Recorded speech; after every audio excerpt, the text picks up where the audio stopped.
Hello everyone. जय हिंद। आज है 29 अगस्त और आज के इस वीडियो में हम 29 अगस्त से बनने वाले करंट अफेयर के सभी इंपॉर्टेंट क्वेश्चंस को कवर करेंगे। रिवीजन कर लेते हैं। 28 अगस्त को डिस्कस किए हैं क्वेश्चंस का। हमने डिस्कस किया था कि आईएमएफ में भारत के जो नए कार्यकारी निदेशक बने हैं के सुब्रमण्यम बने हैं और दुनिया की पहली हाइड्रोजन संचालित ट्रेन जर्मनी ने लॉन्च कर दी है। पद्म विभूषण स्वर्गीय अरुण जेटली जी के जो चुनिंदा लेखों का संकलन किया गया है न्यू इंडिया बुक में लॉन्च किया है एम वेंकैया नायडू ने। और अभी हाल ही में आयुष्मान भारत योजना के तहत ट्रांसजेंडर को भी शामिल किया जा रहा है। अमेरिका में महिला समानता दिवस 26 अगस्त को मनाया गया और थाईलैंड के कोर्ट ने अभी हाल ही में यहाँ के प्रधानमंत्री को बर्खास्त कर दिया है। दुनिया में सबसे कम प्रजनन दर साउथ कोरिया में दर्ज की गई है और पुलित्जर पुरस्कार बांग्लादेश की फहमीदा अजीम ने जीता है। ये सभी क्वेश्चंस हम लोगों ने कल पढ़ लिए थे।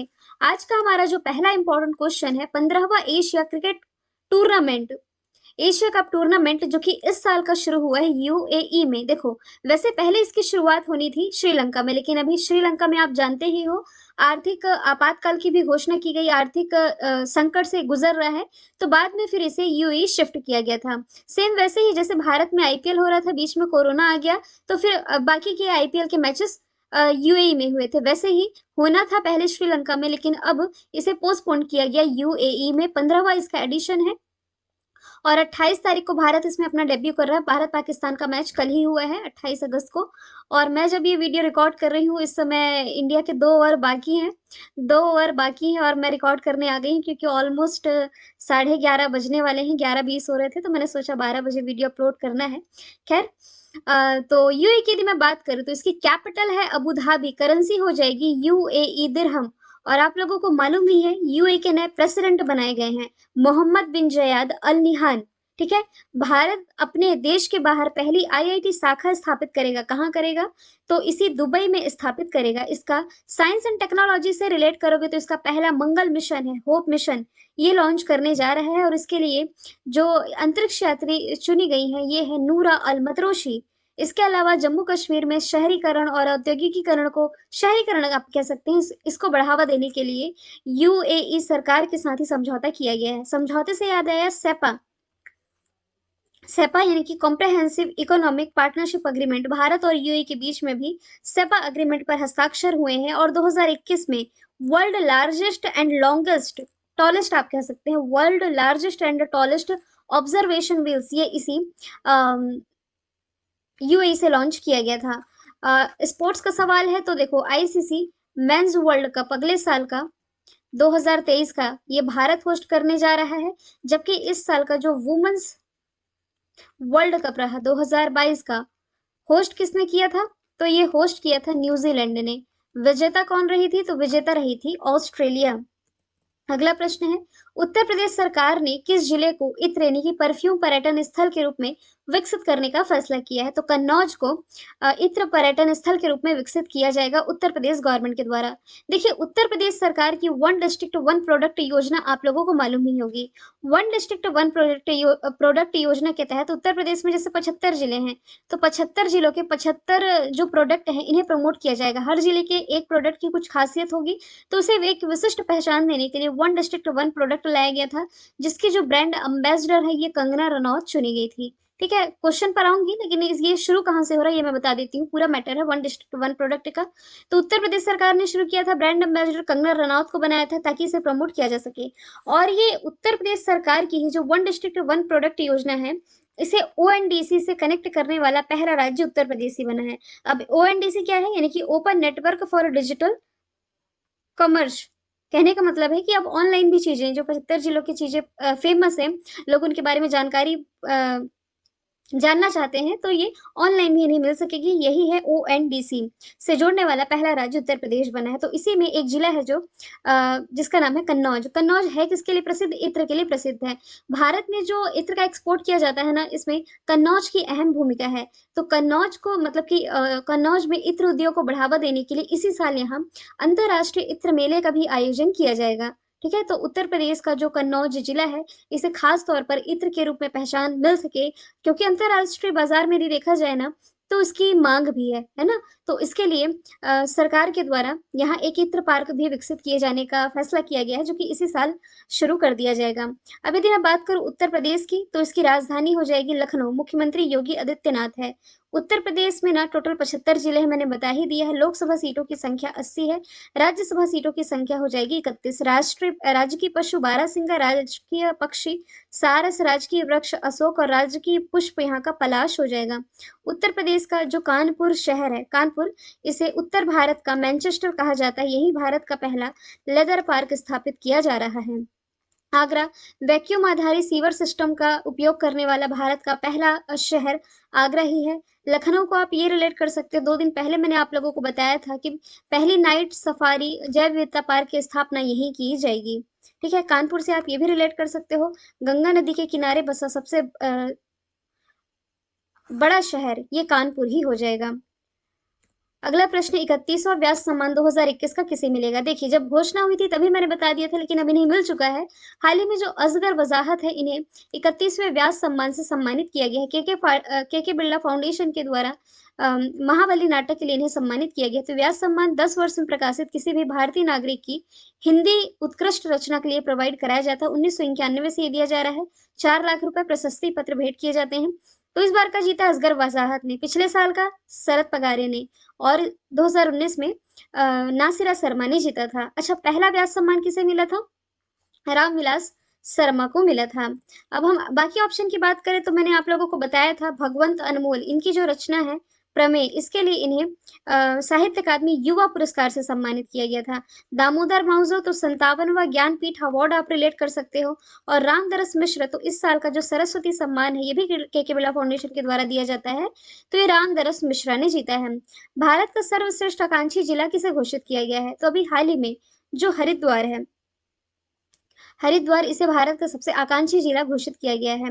मतलब कि बेसिक इंफ्रास्ट्रक्चर थीम में इसने पहला स्थान हासिल किया है। तो इसके लिए इसे केंद्र सरकार के द्वारा 3 करोड़ रुपए का भी आवंटन किया जाएगा। आकांक्षी जिला कार्यक्रम 2018 में लाया गया था। इसका मेन पर्पस था कि देश भर में ऐसे 112 कम विकसित जिले जो कि मतलब अंडर डेवलप हैं, इन्हें प्रभावी ढंग से बदला जा सके, इसका स्ट्रक्चर मजबूत किया जा सके और इसे एक विशिष्ट पहचान मिल सके। तो हरिद्वार ये भी गंगा नदी के किनारे ही आप कह सकते हैं। और कहाँ है? तो ये उत्तराखंड में स्थित है। तो इसे भी सर्वश्रेष्ठ आकांक्षी जिला ये घोषित कर दिया गया है। अदर ऑप्शन की यदि मैं बात करूं, तो वाराणसी ये भी गंगा नदी के किनारे बसा हुआ है। किसका निर्वाचन क्षेत्र है? तो ये प्राइम मिनिस्टर नरेंद्र मोदी जी का निर्वाचन क्षेत्र है। और यहीं से प्राइम मिनिस्टर नरेंद्र मोदी ने काशी विश्वनाथ कॉरिडोर का भी उद्घाटन किया था। अब काशी विश्वनाथ कॉरिडोर से आप लोगों को ये रिलेट कर लेना है कि अभी जो रिपब्लिक डे मनाया जाता है ना, तो इसमें सर्वश्रेष्ठ झांकी ये काशी विश्वनाथ जी की झांकी ही चुनी गई थी 26 जनवरी को।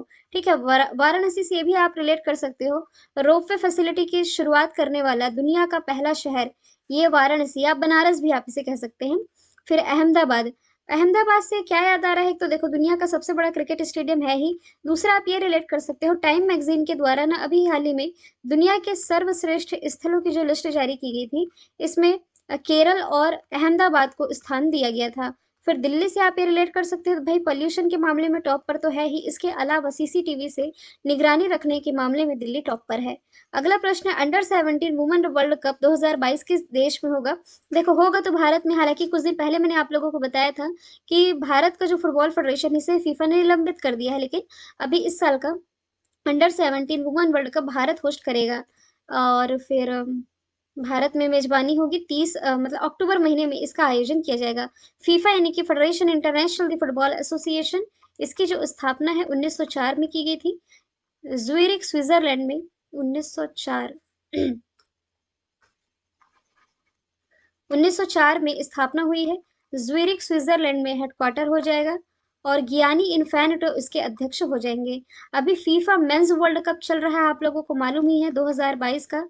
और इसमें विजेता कौन है? कतर इसमें विजेता है। सॉरी, विजेता कह रही हूँ, आईसीसी, माफ कीजिएगा, फीफा ही रिलेट कर रही हूँ। तो FIFA mains world cup 2022 Qatar host कर रहा है। अब 4-4 साल में होता है, तो नेक्स्ट होगा 2026 में, जिसे 3 कंट्री मिलके होस्ट करेंगी, यूएसए, मैक्सिको और कनाडा। इंग्लैंड में इस वर्ष के कॉमनवेल्थ गेम्स हुए, जिसमें कि ऑस्ट्रेलिया टॉप पर रहा था, भारत चौथे स्थान पर था। फिर अमेरिका, तो वर्ल्ड एथलेटिक्स चैंपियनशिप का आयोजन किया गया अमेरिका के यूजीन में, जिसमें कि नीरज चोपड़ा ने क्या जीता था, याद रखना, नीरज चोपड़ा ने यहाँ सिल्वर मेडल जीता था। जापान में इस बार के समर ओलंपिक आयोजित किए गए थे, जापान के टोक्यो में, जिसमें भारत ने 7 मेडल जीते थे और 48वें स्थान पर था, टॉप पर यूएसए थे। अब भारत के 49वें मुख्य न्यायाधीश पहले ही घोषित हो चुके थे, लेकिन अब इन्हें शपथ दिला दी गई है। यू यू ललित ये भारत के 49वें मुख्य न्यायाधीश बने हैं। राष्ट्रपति द्रौपदी मुर्मू के द्वारा इन्हें शपथ दिला दी गई है। वैसे देखो, 50वें मुख्य न्यायाधीश का भी घोषणा हो चुकी है, तो यू ललित मात्र 74 दिन तक कार्य करेंगे, क्योंकि 65 वर्ष की आयु ये कंप्लीट कर लेंगे नवंबर में, और इसके बाद फिर पद छोड़ देंगे, फिर 50वें बन जाएंगे। सुप्रीम कोर्ट में चीफ जस्टिस बनने की ये प्रक्रिया है कि सुप्रीम कोर्ट का जो वरिष्ठतम न्यायाधीश होता है, वही इस पद का मतलब मुख्य न्यायाधीश बनने के लिए उपयुक्त माना जाता है, लेकिन ये प्रक्रिया चेंज हो चुकी है। ठीक है, memorandum of procedure of appointment में ये कहा गया, बाकी बीच में प्रोसीजर काफी बार चेंज भी हुआ है। देखो, 47वें मुख्य न्यायाधीश भारत के 48वें मुख्य न्यायाधीश भारत के एन वी रमना रहे, 47वें रहे शरद अरविंद बोबड़े। मोहम्मद हिदायुद्दौला ये भारत के पहले मुस्लिम मुख्य न्यायाधीश रहे थे। अगला प्रश्न है, आईडीएफसी ने अपना एमडी किसे बनाया है? महेंद्र शाह, ये भी हाल ही में आईडीएफसी के एमडी बन गए हैं। ये सुनील कक्कड़ को रिप्लेस करेंगे और फिर ये अक्टूबर से अपना पदभार संभाल लेंगे। तो यदि मैं बात करूं अदर ऑप्शन की, ऐसे एमडी जिनकी बैंकों में हाल ही के दिनों में नियुक्ति की गई है, तो पंजाब नेशनल बैंक के MD Atul Kumar Goyal, HDFC bank के शशिधर जगदीशन और एसबीआई के जो चेयरमैन है दिनेश कुमार खारा है। अगला प्रश्न है, राष्ट्रीय खेल दिवस कब मनाया जाता है? तो मेजर ध्यानचंद, जिन्हें हॉकी का जादूगर आप कहते हैं, तो मेजर ध्यानचंद की स्मृति में 29 अगस्त को मनाया जाता है राष्ट्रीय खेल दिवस। जबकि जो अंतर्राष्ट्रीय खेल दिवस है, ये अप्रैल के महीने में मनाया जाता है। अप्रैल के महीने में कब? तो ये 6 अप्रैल को मनाया जाता है। तो अंतर्राष्ट्रीय भी याद रख लेंगे, क्योंकि कंफ्यूज करने के लिए ये ऑप्शन में दे सकता है। हालांकि भारत में अब जो खेल जगत का सर्वोच्च सम्मान है, जो कि राजीव गांधी के नाम से दिया जाता था, अब मेजर ध्यानचंद के नाम से दिया जाएगा। चलो रिवीजन कर लेते हैं। जैसे कि कल हमने डिस्कस किया था, 6 अगस्त हिरोशिमा डे, 7 अगस्त है नेशनल हैंडलूम डे, 8 अगस्त भारत छोड़ो आंदोलन ने अपनी 80वीं वर्षगांठ मनाई है, 9 अगस्त नागासाकी डे, आदिवासी दिवस भी 9 अगस्त, 10 अगस्त को विश्व शेर दिवस और बायोफ्यूल दिवस, फिर 12 अगस्त को युवा दिवस, अंतर्राष्ट्रीय युवा दिवस 12 अगस्त, राष्ट्रीय युवा दिवस 12 जनवरी, और elephant day, world elephant day 12 अगस्त, 13 अगस्त को अंगदान दिवस, 15 अगस्त को भारत 76वें मतलब 75 साल पूरे हुए हैं, 76वां इंडिपेंडेंस डे मनाया है, 19 अगस्त वर्ल्ड फोटोग्राफी डे, और 20 अगस्त मॉस्किटो डे यानी कि मच्छर डे, सद्भावना दिवस और अक्षय ऊर्जा दिवस, 26 अगस्त को इंटरनेशनल डॉग डे। अंतर्राष्ट्रीय डायमंड लीग 2022 जीतने वाले पहले भारतीय बन गए हैं नीरज चोपड़ा, और इन्होंने 89.08 मीटर के थ्रो के साथ लुजाने डायमंड लीग अपने नाम कर ली है। इन्हीं के सम्मान में ना आप लोगों को याद आना चाहिए, 7 अगस्त को भाला फेंक दिवस मनाया गया। ये बायजूस के ब्रांड एम्बेसडर हैं। इसके अलावा आरबीआई ने बैंकिंग धोखाधड़ी से अवेयरनेस लाने के लिए इन्हें ब्रांड एम्बेसडर बनाया है। कॉमनवेल्थ गेम्स में इन्होंने पार्टिसिपेट नहीं किया था। जो एथलेटिक्स चैंपियनशिप आयोजित की गई थी अमेरिका में, इसमें इन्होंने सिल्वर मेडल जीता था। टोक्यो ओलंपिक में इन्होंने भारत को गोल्ड दिलाया था, जो कि जापान में हुआ था। PV Sindhu badminton world federation BWF में गोल्ड जीतने वाली पहली भारतीय हैं। और रानी रामपाल ये हॉकी से रिलेटेड है। पीवी सिंधु बैडमिंटन से, रानी रामपाल हॉकी से। तो world games athlete of the year का अवार्ड पाने वाली पहली भारतीय ये रानी रामपाल ही थी। वैसे अभी पीआर श्रीजेश को भी मिला है, लेकिन रानी रामपाल को 2019 में मिला था। जो निखत जरीन है, इन्होंने कॉमनवेल्थ गेम्स में भारत को गोल्ड मेडल दिलाया है, और ये किस क्षेत्र से संबंधित है? ये बॉक्सर है। अगला प्रश्न है, हाल ही में पूरी दुनिया में अकेले उड़ान भरने वाली सबसे कम उम्र के व्यक्ति कौन बने हैं? हाल ही में जो मैक रदरफोर्ड है, मात्र 17 साल 17 ईयर इनकी एज है, और इतनी कम उम्र में माइक्रोलाइट प्लेन से पूरी दुनिया इन्होंने नाप ली है, और काफी रिकॉर्ड इनके नाम है। तो सोलो ट्रिप यानी कि इनके साथ कोई नहीं था, अकेले ही पूरी दुनिया इन्होंने नाप ली 17 वर्ष की आयु में, और ये रिकॉर्ड अपने नाम कर लिया है।